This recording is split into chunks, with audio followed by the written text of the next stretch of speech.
So did I. Unfortunately, I was never bitten by a radioactive spider, but I still had the desire to do the right thing. And over the years, I've learned that even without individual superpower, our collective actions can have a big impact. The map in front of you represents the framework of every hero story ever written. And today's story will take us to Quindío, Colombia, where I've met my mentor and personal hero, Miguel Fajardo Mendoza. He uses affordable and accessible farm practices that can easily be copied by others. These offer potential solutions to diseases and challenges that most coffee producers are facing, such as low and unpredictable income and limited access to necessary machinery and diseases aggravated by climate change. The farm is called El Phoenix and is sitting at 1,700 meters above sea level. It was funded by a 2016 Kickstarter campaign where coffee producers around the world pre-purchased coffee 5 years in advance of special varieties such as geishas and wush wush, because they could see the huge impact that they could have. This enabled funding the community wet mill, where local producers were able to process their coffee more effectively than they may be able to at their own facilities. Or they could simply sell their cherries at a fixed price for El Phoenix to process. This is a key step in assisting them with access to the more stable specialty coffee market. I'll reveal the variety in the next course. For now, please only flip over your yellow info card in front of you.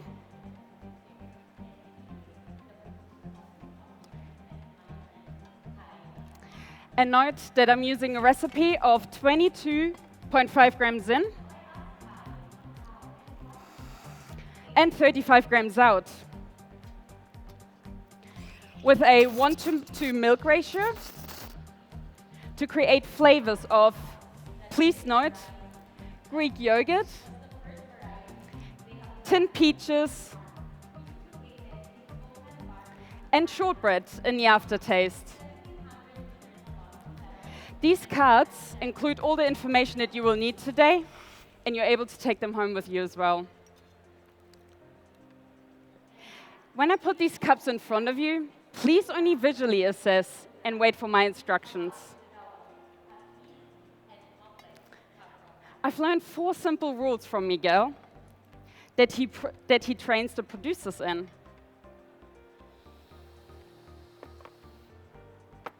Rule number 1, pick ripe. For today's course and today's coffee, he only used cherries with a Brix content of 20 to 25. Here you go. And rule number 2, control your fermentation. He fermented the cherries under anoxic conditions for 72 hours.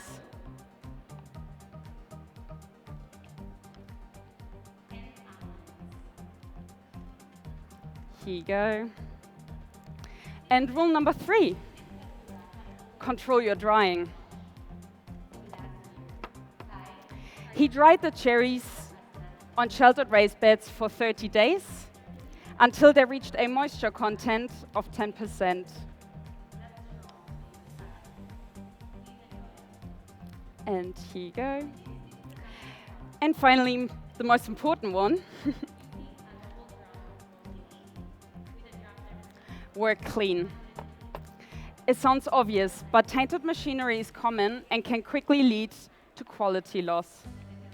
Now, when you receive your cup, please grab the teaspoon in front of you, give it a really good stir 6 times back and forth, and there are jars for your spoons just in front of you. Thank you. Please enjoy.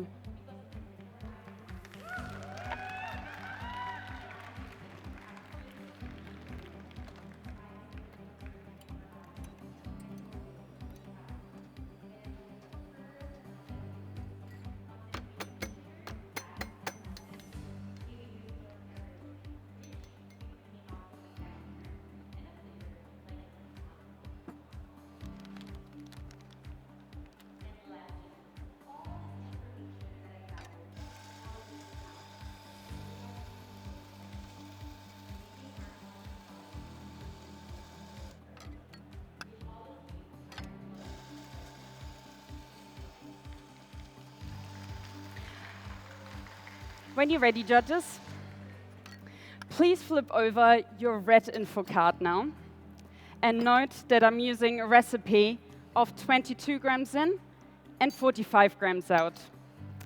Now we reach this point in our hero's journey where they notice the challenges for the first time clearly.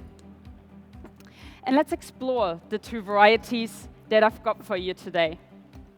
The first one is the mighty geisha, which we often think of as our superhero because it has the power to almost always deliver an excellent cup.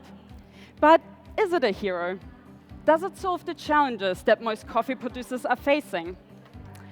Ordinarily, no. It can be really hard to grow and is relatively low yielding. But in the case of the geisha that I be using, its reputation was so powerful that it funded the majority of the community Wetmo. The second coffee has the potential to be a real hero. It is a tabi. Now please direct your attention to your coffee tree on your info card. The tabi was the result by a 30-year research program by Columbia's Coffee's Research Institute and is the cross between 3 varieties.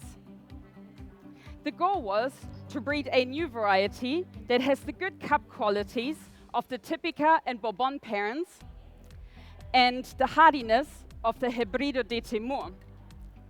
This hybrid is a natural mutation between Arabica and Robusta. And the Robusta strain meant that it was naturally higher yielding, more disease resistant, and can grow in a warmer climate. And since the Arabica production is expected to decrease by as much as 50% by 2050 due to climate change, the tabi is the kind of variety that can combat those challenges. We used a roast time of 11 minutes and a development of 16%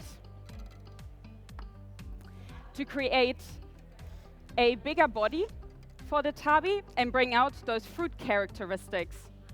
For the geisha, we wanted to concentrate on the acidity and the delicate characteristics. So we used a faster roast of 8 minutes and a 15% development.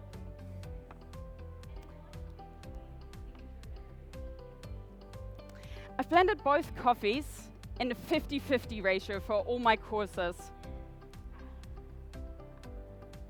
And the geisha's tea-like body is lifted by the tabi to a, please note my tactile descriptors, a creamy body, a medium weight,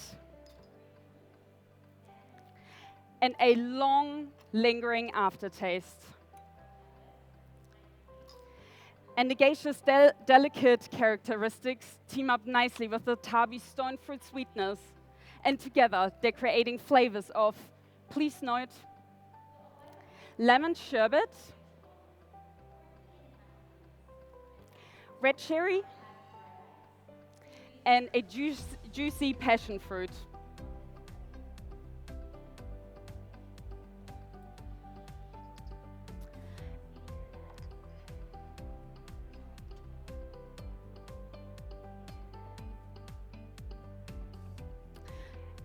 And when you receive your cup, please grab your cupping spoon, give it a really good stir 10 times, and finish it in 4 sips. Thank you. Please enjoy. Enjoy. Enjoy.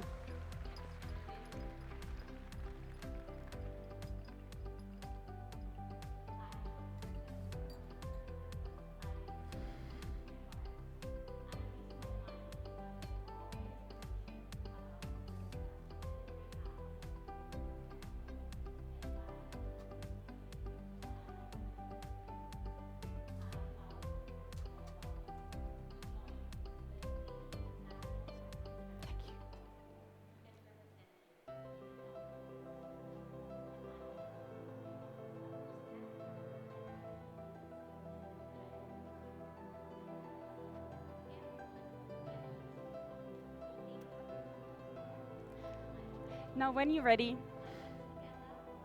please flip your last info card. Now we've reached revelation on our hero's journey. The producers are facing many challenges, and I've learned about some easy and accessible farm practices at El Phoenix, which can have a big impact, such as Miguel planted cocoa trees for shade to protect the coffee in the longer-lasting dry season as a solution against climate change, and it can also be used as a secondary product to sell. I'm using 36 grams of cocoa husk. And Miguel composts the pulp of the cherries, which can then be used as an affordable and accessible plant food. I'm using 16 grams of cascara. And I'm brewing it with 200 grams of pre-weighed boiling water to make an infusion. I'm going to add this to 8 grams of panela, which is a South American cane sugar, and it also grows at the farm. I've also learned about Miguel's method of anoxic fermentation, which he calls the water pillow method. Instead of big, expensive tanks, he uses giant wheelie bins. He places the cherries inside and puts a grain pro on top. Weighed down by water, creating a seal, not allowing gas in, but out. The water also regulates the temperature, creating a more stable environment. Each bin has a tap on the bottom, which allows the juice to drain while the cherries ferment, preventing over-fermentation during their cycle. This creates acidity and complexity, which is what my elderflower cherry fermentation adds to my signature drink. This was made by adding a teaspoon of active yeast and elderflower syrup to 250 grams of cherry juice, fermented for 48 hours in the fridge. And I'm going to add 50 grams to my signature drink. The producers are also able to cup their coffee at El Phoenix. This is the only way for them to truly understand how much their coffee is worth, so they can determine the price. This is so necessary if we ever want to fix the power imbalance between producer and consumer. And this is something that resonated the most with me at the farm, and that's why I would like us to simulate a cupping session now. Please only note my instructions and hold off tasting it until I let you know. You can also find these instructions in front of you on your info card. I'm serving it at 40 degrees because this is when coffee opens up its flavor on the cupping table.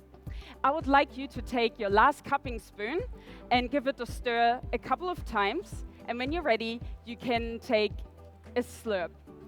But just hold on until I let you know. Thank you.